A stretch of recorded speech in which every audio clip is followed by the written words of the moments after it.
Setelah Senin lalu diperiksa selama 12 jam sebagai saksi, Kejagung mengeluarkan kebijakan pencegahan Nadiem Makarim ke luar negeri. Tak hanya Nadiem, ketiga mantan staf susnya juga turut dicegah ke luar negeri. Lalu apa yang harus difokuskan penyidik agar dugaan korupsi pengadaan laptop Chromebook ini bisa terang benderang terungkap? Sudah ada Guru Besar Fakultas Hukum Unsud Profesor Hipnu Nugroho dan Ketua Dewan Pakar Federasi Serikat Guru Indonesia Retno Lestiarti. Kita juga sebelumnya sudah mengundang tim pengacara Nadiem Makarim namun belum ada respons. Selamat petang Bu Retno, Prof Hipnu. Selamat petang, Mbak Sidi, Bu Retno. Saya mau ke Prof Hipnu dulu. Prof Hipnu, kita mundur dulu ke hari Senin ketika salah satu materi yang diperiksa penyidik kepada Nadiem Makarim adalah rapat pengadaan tanggal 9 Mei 2020 yang hasilnya memutuskan memilih laptop Chromebook untuk dibeli. Apa sebenarnya potensi pelanggaran yang bisa digali oleh penyidik dari rapat itu? Ya, begini Mbak, dalam hal suatu pengungkapan perkara, itu yang dicari adalah cut off-nya. Simpul perbuatan melawan hukumnya itu di mana? Apakah rapat yang pada tanggal 9 ataukah sebelumnya? Itu yang pertama. Yang kemudian rapat-rapat yang terjadi apakah ada perubahan kebijakan atau tidak? Makanya kalau kita melihat ada suatu perubahan kebijakan dan kebijakan dalam rapat itu ternyata melanggar hukum seperti yang disampaikan oleh Kapuspen, ada permufakatan. Permufakatan yang harusnya adalah pada rapat sebelumnya dikatakan tidak efektif pengadaan laptop menjadi tetap dijalankan. Disitulah sebagai bentuk sumber kejahatannya atau sumber informasinya, sumber permasalahannya yang merubah dari tidak efektif menjadi tetap dilaksanakan. Kemudian dari suatu kesepakatan rapat yang harusnya merubah spek atas suatu pemilihan jenis juga dilaksanakan. Disitulah Mbak saya kira cut off melihat suatu simpul-simpul kejahatannya muncul dari itu. Kalau itu sudah dapat diketahui tentang permufakatan, gampang itu tentang tindakan-tindakan pengungkapan selanjutnya. Begitu kira-kira. Oke, tapi Prof Hipnu sedikit saja, kalau terkait dengan kebijakan pengadaan sesuatu barang di kementerian, apakah dari pengalaman sebelumnya Menteri selalu mengetahui kebijakan ini secara detail? Ya, kita melihat Menteri adalah sebagai pengguna keuangan. Oke. Pengguna keuangan. Pengguna keuangan itu bertanggung jawab, Mbak. Pengguna anggaran. Oleh karena itu, di sini akan dilihat nanti sebetulnya siapa yang paling bertanggung jawab. Kan gitu kan pertanggungjawaban pidana itu melekat pada seseorang yang mempunyai kehendak, mempunyai tujuan.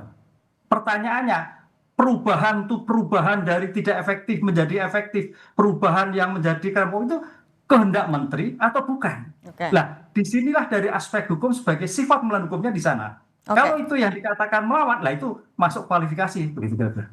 Oke, kalau Bu Retno, Anda dari FSGI, pengamatan Anda sebenarnya bagaimana realisasinya untuk program pengadaan laptop Chromebook ini? Apakah sebenarnya sudah tepat sasaran, efektif juga untuk pelaksanaannya sejauh ini?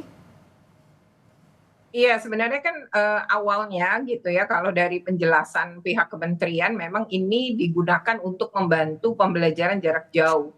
Jadi pembelajaran jarak jauh itu kan ketika memang pandemi dan setelah itu gitu ya, artinya itu memang untuk membantu proses pembelajaran. Nah, lalu apakah kemudian ini tepat atau tidak? Karena sebenarnya kalau berbicara tepat atau tidak, memang selalu ada pro kontra ya. Karena banyak orang yang bilang harusnya itu sasarannya ke daerah 3T. Faktanya daerah 3T ini kayak ya sulit sinyal, sulit listrik, dan lain-lain kan gitu. Lalu untuk pembelajaran agar karena banyak sekali gitu ya ketika itu anak-anak yang kemudian tidak memiliki fasilitas itu, guru yang tidak memiliki laptop dan lain-lain, sehingga memang niatnya adalah untuk memberikan bantuan dan memberikan kemudahan agar pembelajaran itu berjalan. Nah, kalau kemudian speknya dan lain-lain, tentu sekolah kan nerima aja ya. Artinya sekolah-sekolah yang kemudian dituju itu kita juga nggak tahu pembagiannya kayak apa gitu. Jadi artinya itu juga sebenarnya secara terbuka kita nggak pernah diinfoin, nggak pernah juga ada bicara bahwa yang nerima tuh siapa gitu, yang dianggap tepat sasaran tuh siapa. Itu memang nggak pernah ada gitu. Tapi kalau soal nggak pernah dimunculkan lah ke publik.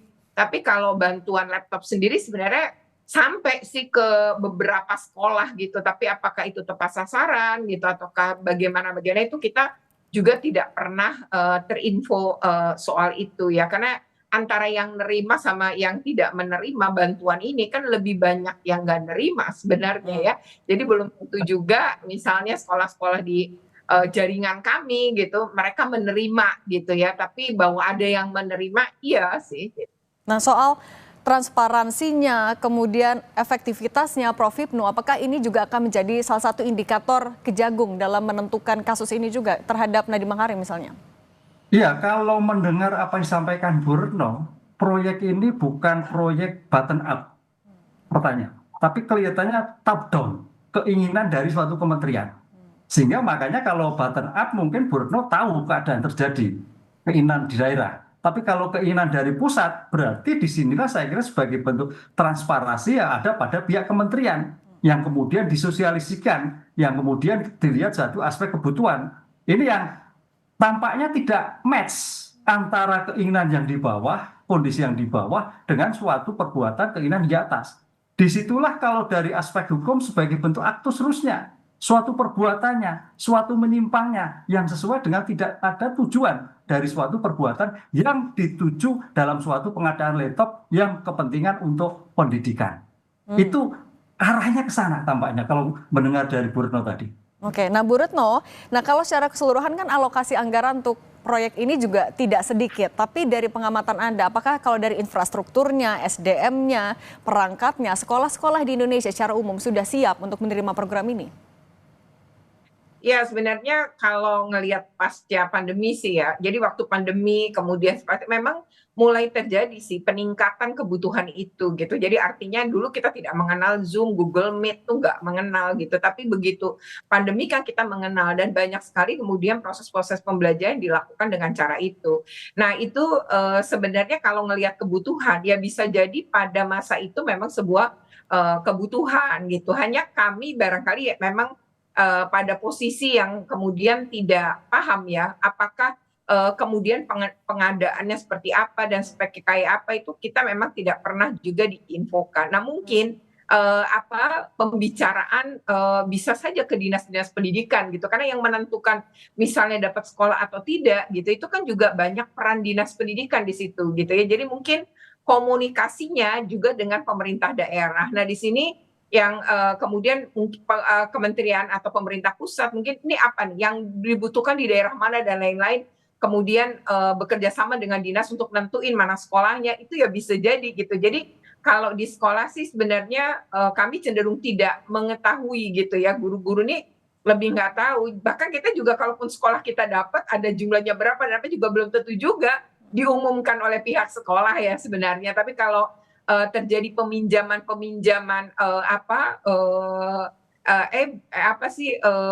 beberapa tadi ya seperti laptop dan lain-lain gitu di sekolah memang ada. Tapi ketika misalnya ya kalau kita berbicara pandemi, sebenarnya bantuan-bantuan itu pun bisa digunakan kan lewat handphone ya. Dan sebenarnya saat itu pun banyak sekali gitu orang tua yang kemudian patungan juga untuk anak-anak yang kemudian keluarganya sebenarnya nggak mampu gitu. Jadi memang ada gitu gerakan-gerakan seperti itu pun saat itu ada, nggak harus laptop sebenarnya. Oke, itu yang terjadi di lapangan ya Bu Retno. Kita mau kembali dulu ke kasus Ya. Prof. Hipnu.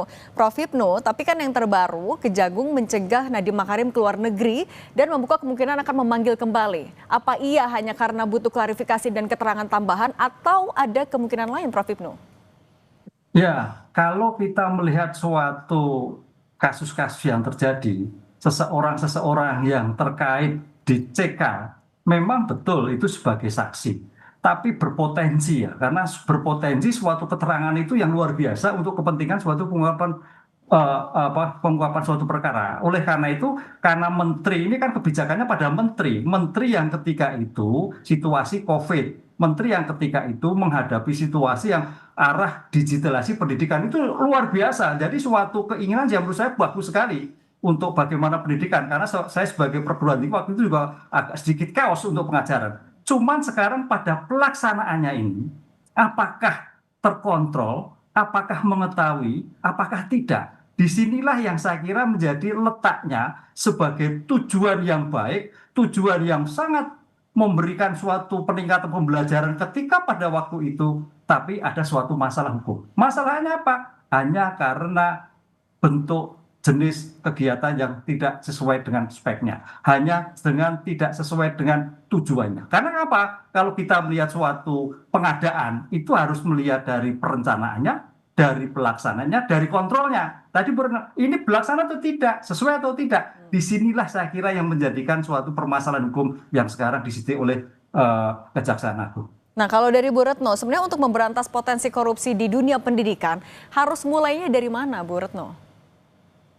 Ya, pertama sebenarnya yang pertama itu memang lemah pada transparansi ya. Jadi memang tujuannya baik itu niatnya baik gitu. Tapi kan seharusnya memang ada pertama kajian yang butuh sebenarnya mana, kemudian berapa jumlahnya, lalu yang pas ya speknya berapa sebenarnya yang kemudian pas.